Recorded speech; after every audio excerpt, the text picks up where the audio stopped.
Hi everybody, Kaz Grant here. So this week on my channel, we are talking about setting the foundations to a personal brand. So we've been talking about lots of different aspects of personal branding so far, and I will continue to dive into the world of personal branding with you all. But really what I want to help people with this week is getting really clear on why you should set some great foundations to your personal brand.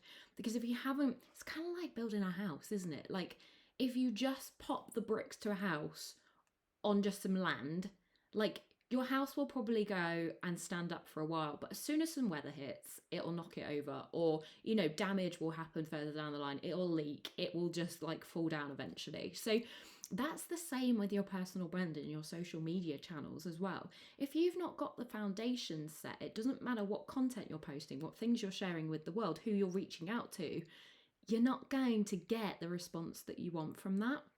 So what are we talking about then when we think of things like the foundations to your personal brand? So what I'm talking about is setting up a profile photo, setting up a cover photo, depending on, this is all platform dependent, so it depends what you're on. Some platforms might not need a cover photo, but every platform will need a profile photo, right?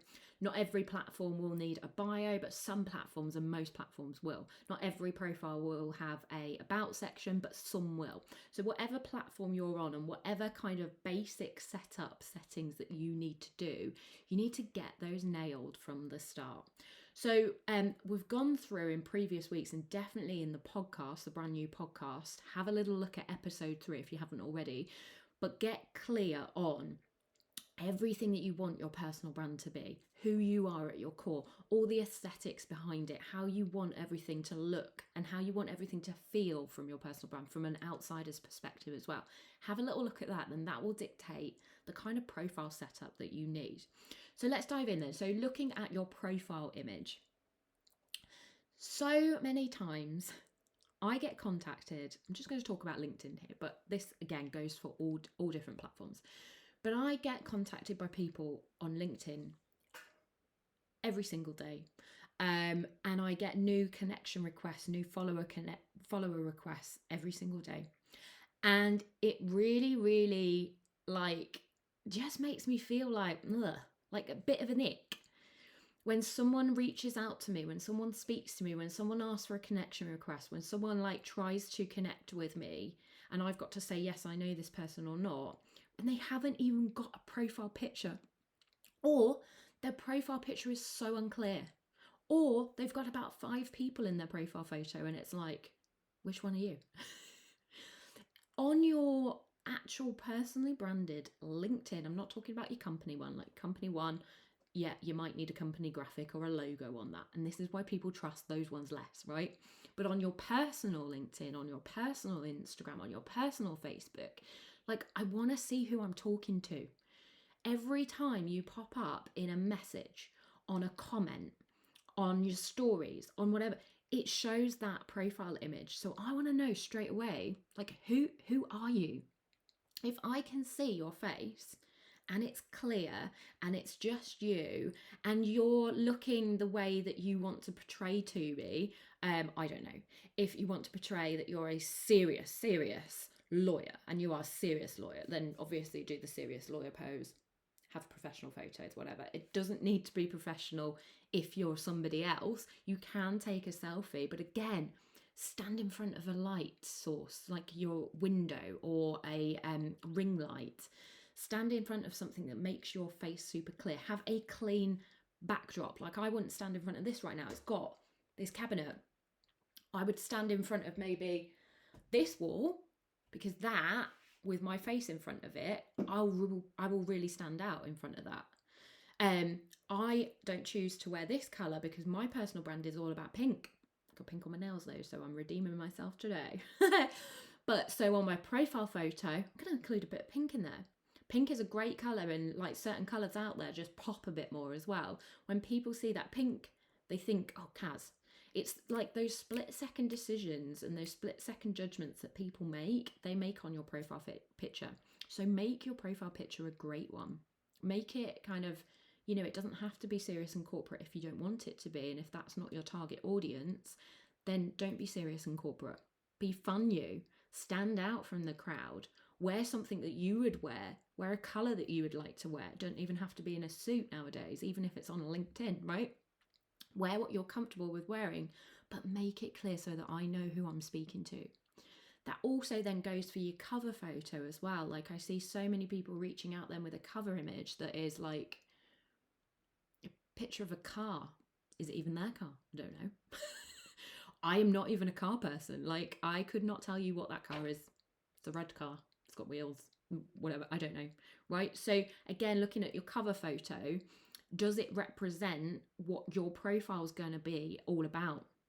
I've got a cover photo, obviously got pink in it, but I've also got my name on there clearly, and I've also got a bit about who I help, very, couple of lines, one line, couple of lines, and then it's got my email address as well. No one can click on that cover photo and email me from there, but if somebody has to search for your contact details, you're going to make it harder for them to reach out to you. So I want them to know my name. They can clearly see my face because I've got my profile image on there, clear, and I share in my content my face all the time anyway. They know who I am. You go on my profile, you know who you're speaking to, right? I'm on video form, I'm on text form, and I don't use AI, so I speak how I sound. Like, you know that that's me that's written that. You know that that's me talking. You know who you're speaking to. What happens then is when I go into a one-to-one meeting with people, they know who they're finding in the coffee shop for starters. Like, oh my gosh, you don't want to catfish people through your professional from your social media platforms or your professional ones, definitely. Like, you want someone to walk into a cafe who have never met you before and know, there she is, that's who I'm meeting. Like, just takes that edge off, it takes that pressure off of them. They feel instantly a bit more connected to you. They relax a bit more. They're not on edge, like, is it her, is it not? Do I speak to them, do I not? It's already awkward meeting a stranger. So make it less awkward for someone. That's what we're doing through your personal brand. We're making you less awkward for someone to reach out and connect and to start those conversations up. That's what you're doing with your personal brand. And then you're making people aware of how you can help them as well. So again, clear cover photo with what it's got on it. You can put your picture on there again if you want on a cover photo. I haven't, just because they're never really going to see my cover photo without my profile photo on it. So they're always going to see my face. And again, I have my face plastered on everything. Doesn't take much to scroll down, but you can put your face on it if you want to put your face on it. And then one of the other things is the bio. So straight under your name is a little section on, like, who you are, what you do. You want to make this as short and sweet as possible, and that can be the tricky thing. Trust me, I like writing essays. I probably have a book in me, definitely, because I like to write that much.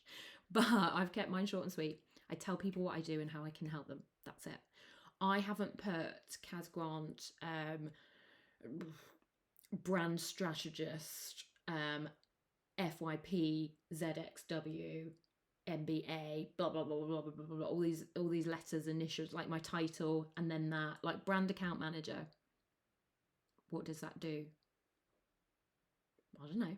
And it can mean different things in different industries to different people as well, because let's be honest, guys, the titles that we're giving workforce and workers nowadays are random titles, aren't they? I left the RAF in 2015 and I walked into Civvy Street and I was like, what do you do? Someone would say, like, what they did, and I'd be like, what is that? So again, it's like imagine you speaking to me, freshly coming out of the military, for 12 years in the military. I have no idea about corporate or whatever business things out there in Civvy Street. I have no idea. What do you do? I mean, my first role when I came out of the RAF was Corporate and Community Engagement Coordinator for a children's charity. First of all, that is a long ass title. But second of all, I was a fundraiser. So on my LinkedIn bio, I wouldn't put that. I would put fundraiser. Trying to get you to part with your money to save the kids or something like that. I could have a bit of fun with it nowadays because you're allowed to. You don't have to make it so serious. So again, if you're think about who you're speaking to. So everything on your profile needs to be optimized so that the person, your ideal audience, your target client, your target customer, the person that you want to hear your messaging, can come across your profile, know exactly who you are, what you look like, know if they would like you or not, gain some trust from you, and then also, would they want to work with you? Like, what do you do for them? So that's what you got to think. It's not like, what am I and what qualifications do I have, blah blah blah blah blah blah blah blah blah. It's like, how can you help your ideal audience? So that also then flows into the about section as well. So many times again, I read people's about sections, and it is a long box copied directly from ChatGPT, because I see the Z's and you're not from the US. So if you're in the UK and you are going to copy from ChatGPT, please at least change the S's, the Z's to S's. Okay, but it's copied from, it's like your CV. It's like, oh god, people who read CVs all day must be like completely cross-eyed. Like, mine, I am a very adaptable and engaging human, and I have very many versatile and blah blah skills, and I have this qualification, that qualification, that qualification, that qualification, that qualification. Okay, I'm sure you are very skilled. That's great to have all of those qualifications. What do they mean? What do they do? How will those qualifications help me? I don't know. So again, with your about section, make it like really clear how you help people, and put a little bit of personality into it. And guys, with the about section, don't just chunk a whole paragraph of who you are and what you do in there and bunch it all together. Like, make it really easy for people to read. People on the internet will skim read. Skim. We want to just pick up the information that is going to be right for us. We'll skim read it all, and that's it. So break it down, like put an extra paragraph after a sentence and stuff like that. Like, chunk it up into little sections so that it's so easy to read. And guys, I've put emojis in there as well. Oh my gosh, shock horror, on LinkedIn. Yes, I've put emojis in there, because emojis for me, if you're going to message me, if you're going to text me, if we're going to correspond via email sometimes, depending on who it is, I will put emojis in there most of the time, because emojis for me have just kind of been this extra addition of communication. Like, I like to have a laugh, and I like to like be a little bit like funny sometimes. I think before emojis, people might have read some of the stuff that I've sent them in a message or in an email or in text and thought, God, that's like whatever. But actually, because I put like a laughy face emoji at the end of it, or like a little bright spark eye person, or like something like a little celebration thing, like, it's that extra bit of communication through text that people are like, oh, she's having a laugh.